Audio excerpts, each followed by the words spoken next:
Good morning, everyone. Nice to see some faces in the room and other ones online. I am Director Robin Mawhinney, and I'm sitting in for Director Doug Hillian this morning. And I would like to begin by respectfully acknowledging that we are meeting today on the traditional unceded territory of the Comox First Nation, and that the Comox Strathcona Regional Hospital District Service area includes the Coast Salish, Kwakwaka'wakw, and New Chalmouth territories. Now, before we have a adoption of the agenda, it has been brought to my attention that questions have been raised about the merits of going in camera. And the community charter allows us to debate this in camera. So I would recommend that we vary the agenda by moving the recommendation to go in camera to the end of the open agenda. And I'm wondering if I could have a motion to vary the agenda to move. Wow, that was, who said it first? It was so fast. Wells Grieve. Okay, thank you, Lisa, for helping me with that. Great. And so could we have a motion to adopt the agenda as amended? Vote on that? Oh, do we have to vote on that? Yes, we do. All in favor of, perfect. Varying the agenda, and is there anyone opposed? That seems unanimous. How do we see the people online, how they're voting? If the hand pops up, And you'll notify me? Yeah. Brilliant. Okay, thank you. Okay, so now we will move on to adoption of the minutes. Thank you, Director Wells and Director Davis. Brilliant. Does anyone have any business arising from the minutes? Am I doing it wrong? Nope, not at all. Okay. Going to call the vote on adoption of the minutes. Oh, yes. Oh, should I do? Okay. All in favor of adopting the minutes? Thank you. Anyone opposed? Seeing none? Director Wells, are you okay? Okay, good. Okay, great. Perfect. Now we will ask if there's any business arising from the minutes. Seeing none, we will move on, and we do not have any petitions or delegations. So we will move on to reports. The semi-annual meeting with Island Health update. Could I have a motion for receipt of the report? Thank you, Director Grieve, and seconded by Director Wells. And Mr. Warren, are you going to give us a verbal update on that? Sure. Thank you, Madam Chair. And this is a very, very brief update just to recognize that Island Health does host semi-annual meetings with regional hospital districts, chairs, vice chairs, and administrators. And so in April was the most recent semi-annual meeting. Chair Hillian, Vice Chair Mawhinney, and myself attended from the CSRHD. And the summary notes are attached. Certainly can provide any context or answer any questions that might arise from those notes. And also I'd like to just recognize that Dave Boychuk and Max Jazik are in the audience here who can assist with any questions that might arise from not just this report, but some of the other reports too. So, Madam Chair. Thank you, Mr. Warren. Are there any questions on the report? Director Grieve. Oh, and now I have to, there we go. Thank you very much, Madam Chair. Yeah, I have a question around the strategic priorities update. The last item related to the toxic drug deaths are disproportionately impacting men in trades, Indigenous women, contrary to public perception that the unhoused people are most impacted. I think we've lost over 42,000 people to toxic drug deaths in Canada. And I remember Director Ron Kerr and myself bringing this forward a number of years ago. And the question still remains, with 80% of the funding focus usually on women and families, And in proportionate amount of young men between 26 and 38 are the ones that are facing this dilemma.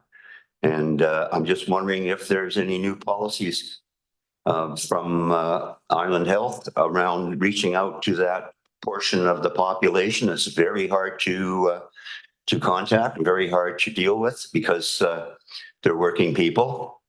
I remember the last time I posed this, I think it was at one of the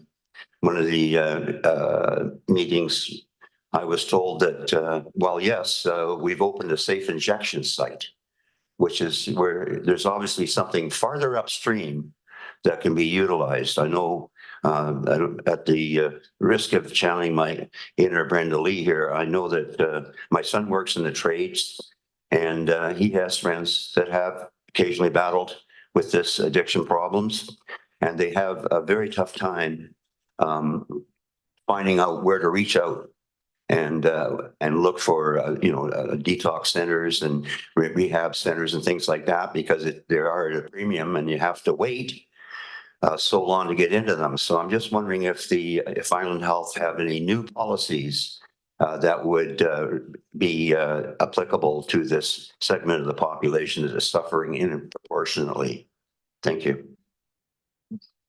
Thanks. I think, yeah, Max, if you want to join the table and we'll get your microphone on if you can press the button.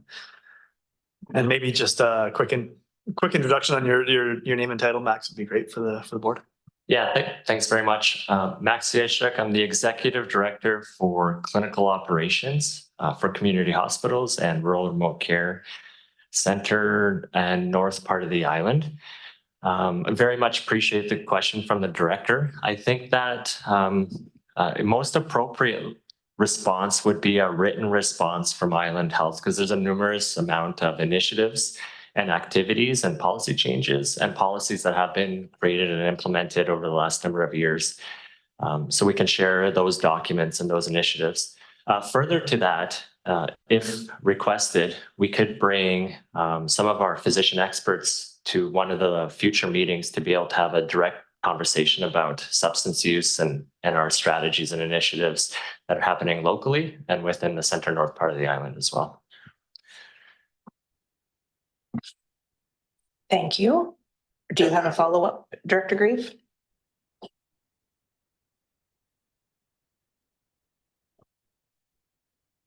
Thank you for that response. I do think that this is going to be probably wrapped up as an election issue coming up.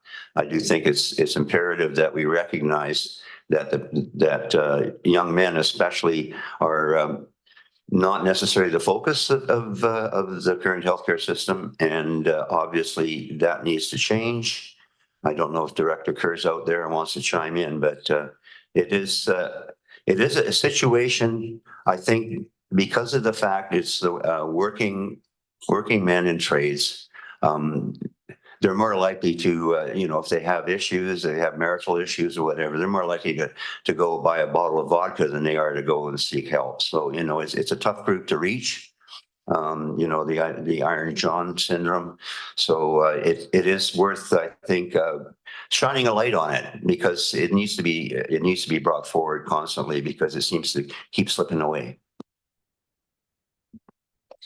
Thank you, Director Grieve. It sounded like maybe we would want a motion for a written response. Is that something that you're interested in? Director Wells?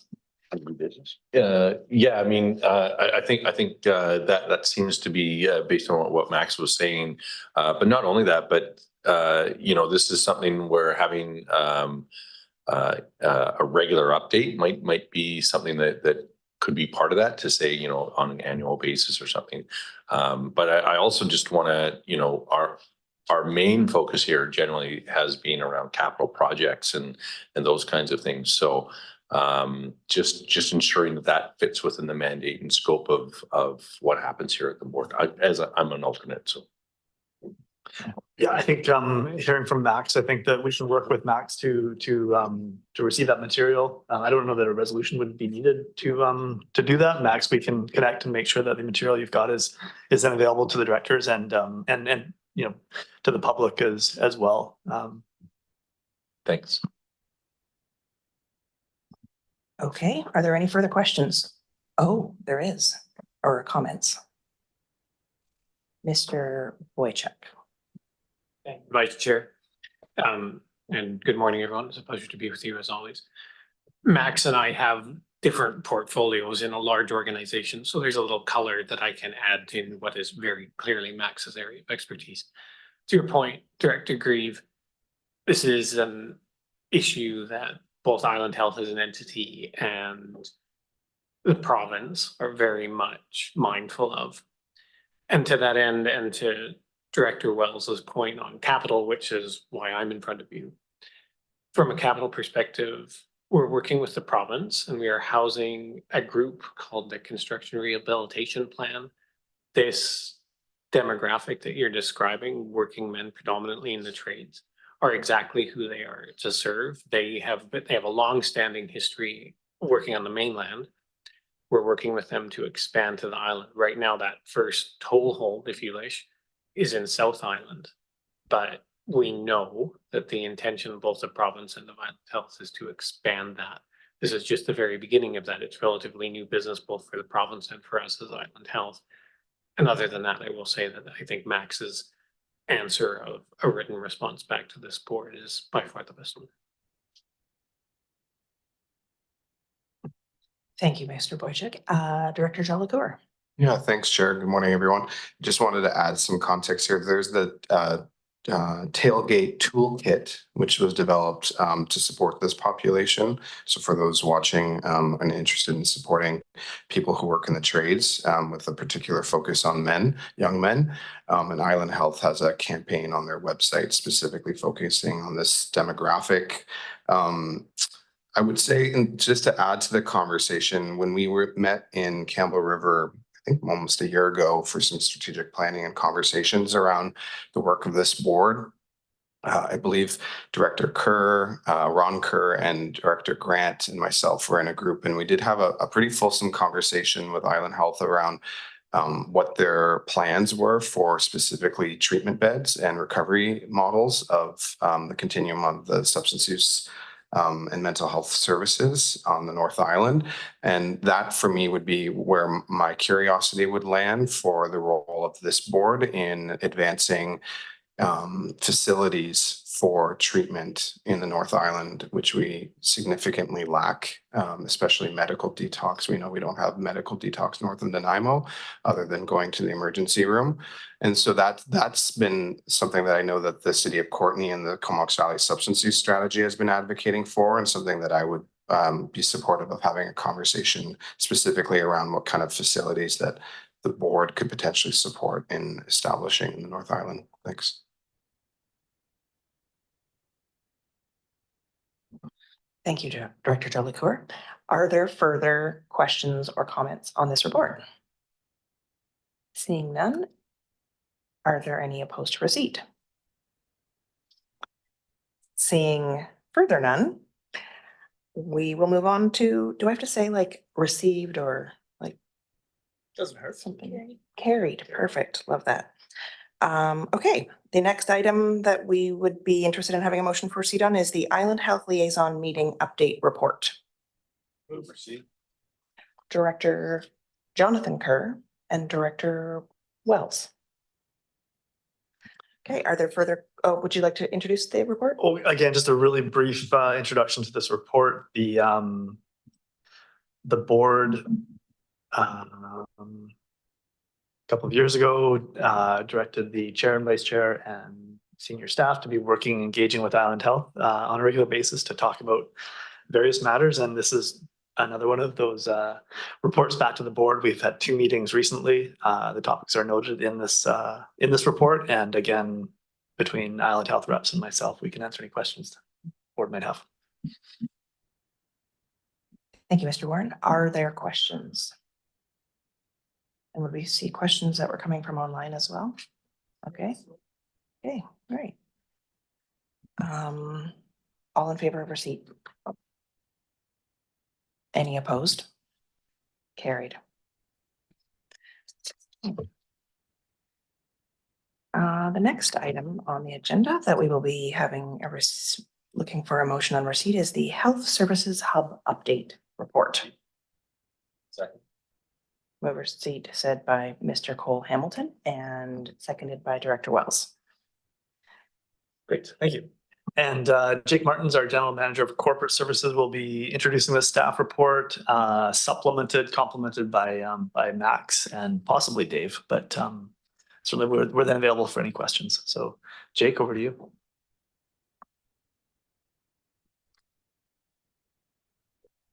Thank you, James. And Madam Chair, yes, this report provides a brief update on the board's strategic interest in the development of a health services hub that we've talked about over the last several months, if not more. Of course, the facility is built around the concept of co-locating a range of Island Health services and activities within one purpose-built facility. This will help address a number of existing challenges that Island Health is facing. It will enhance patient care, and importantly, it will reduce some of the demands on the acute care facilities, which this board has been very much focused on since their original construction. These considerations and the benefits overall are described in further detail in the attached fact sheet, which Island Health has put together, and certainly encourage the board and the public's review of. The development of this health services hub is a significant undertaking and an effort to identify key milestones and advance this work. Staff are pleased to present a revised MOU and a project outline, which is provided for in the staff report.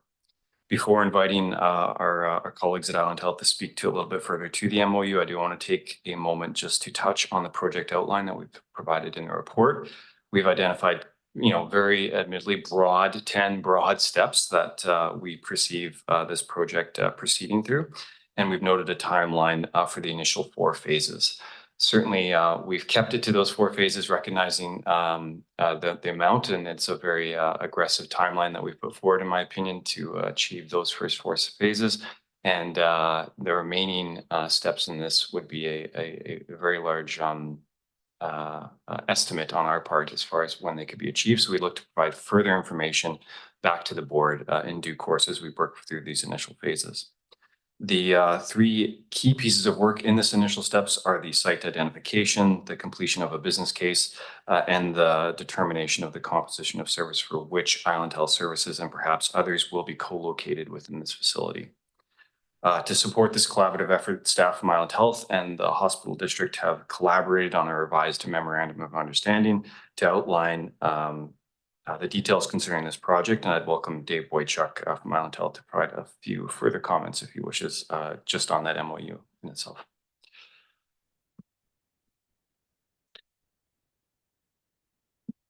Go ahead. Thank you, Vice Chair. And thank you, Mr. Martins. There isn't much that I can add to what Jake has quite ably said here. I will provide a little bit of color if that pleases the board.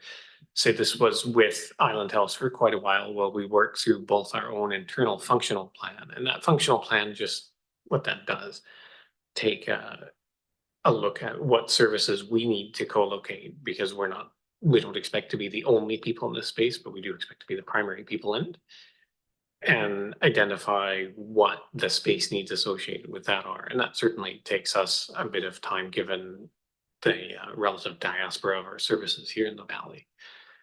The other thing that this is substantially revised from the last time certainly our colleagues here at the CSRHT will have seen it. That's the product of some learning that we have had at Island Health in terms of our relationship with other regional hospital districts. And so that's been fruitful, and I've had the pleasure and privilege both of working with James and Jake on that. I think it's been well described here that the timeline is quite aggressive, that there are some dependencies around site that define other things. And overall, we have a very strong geographic tie on this project. So that's a long way of saying we need to be in a specific area, if not a specific location. This is unusual, but not unprecedented in the way that we're working together. And so the MOU strives to set that out. It essentially says who's responsible for what, and as Jake has related to the timings of how we expect all this to go. From my side of the portfolio, this is relatively common business, and we're working in a slightly unusual sequence in terms of our planning cycle because we're working in partnership with you. I'm very pleased to be doing so. Unless there's anything Max wants to add, or James or Jake, I'm happy to take any questions that the board might have. Thank you, Mr. Boychuk and Mr. Martins. Are there any questions? Director Wells. Oh, no, sorry, Director Grieve. Thank you, Madam Chair. Yeah, my question on this one is regarding partnerships. I know at our strategic session, we talked about possibility to have housing or childcare co-located in the facility. And I see here item D is a partnership with local social servicing groups. But you know, I think Director Jonathan Kerr here would probably back me up on the fact that during our physician attraction and retention committee, we heard that although we're not lacking in the valley for recreational facilities, housing is a really big issue and followed closely by childcare.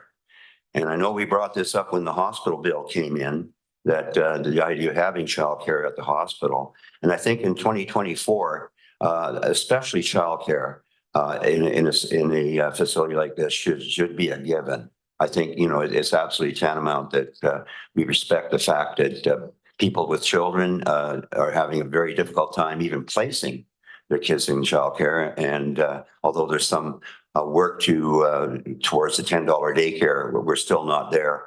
And I believe the last assessment is we're going to need about 6,000 daycare spaces in the Comox Valley. So I would strongly urge we keep that lens on daycare as well for a facility this size and the people working in it, which would predominantly, I would think, be more female than male, and predominantly they're the major caregivers.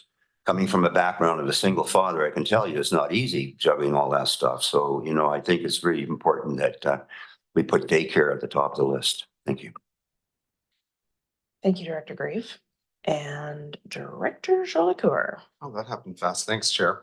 I have just two questions of clarifications from the staff report and the MOU, the draft MOU. The table on page 3 in the staff report kind of lays out the timeline. I appreciate that staff kind of framed that for us. And I will admit, I've only been on the board for about 1.5 years, but from, I guess, the comparator that I have is, of course, the long-term care facility in Campbell River. And I see here the responsible party. There's a fair bit of responsibility on this board and our staff in what I see as the project management of this project. And just to clarify my understanding, that would be the rationale for our responsibility being on the board and our staff is because the financing is a little different, that we own the building and they're going to be, Island Health will be paying lease payments. So that's the difference between the long-term care facility. Okay. I'm getting head nods. Sorry, I can turn my mic on and Jake needs to get cued on, but yes, Okay. that is the distinction there. Okay.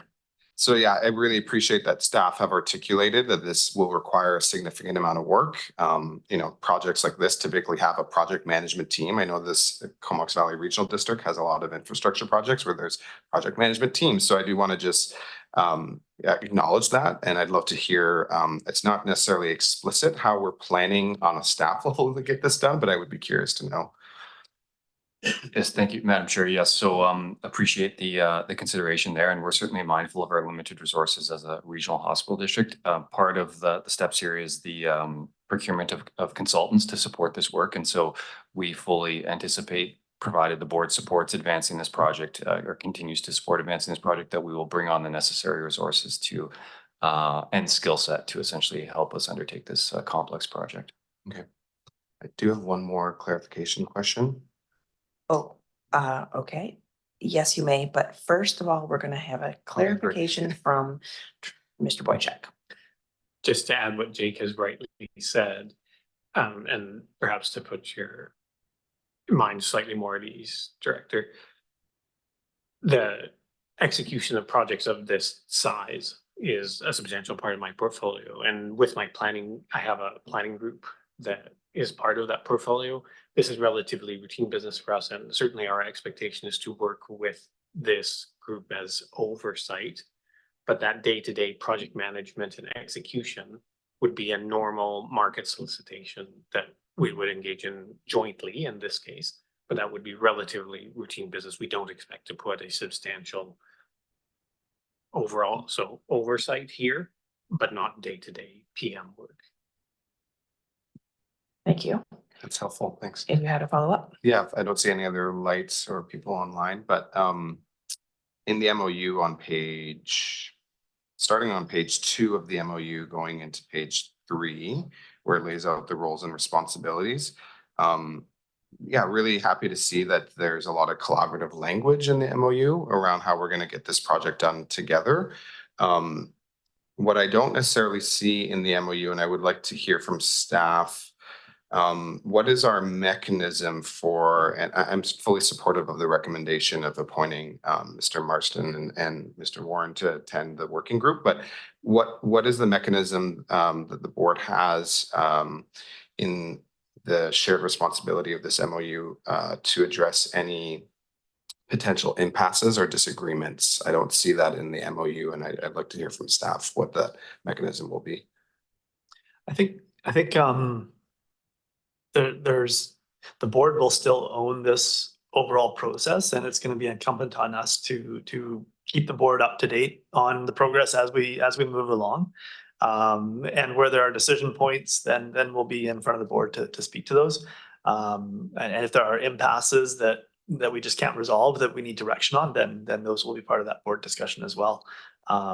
I think to date, the working relationship with Island Health staff has been very productive and positive, and I'm encouraged that would continue on.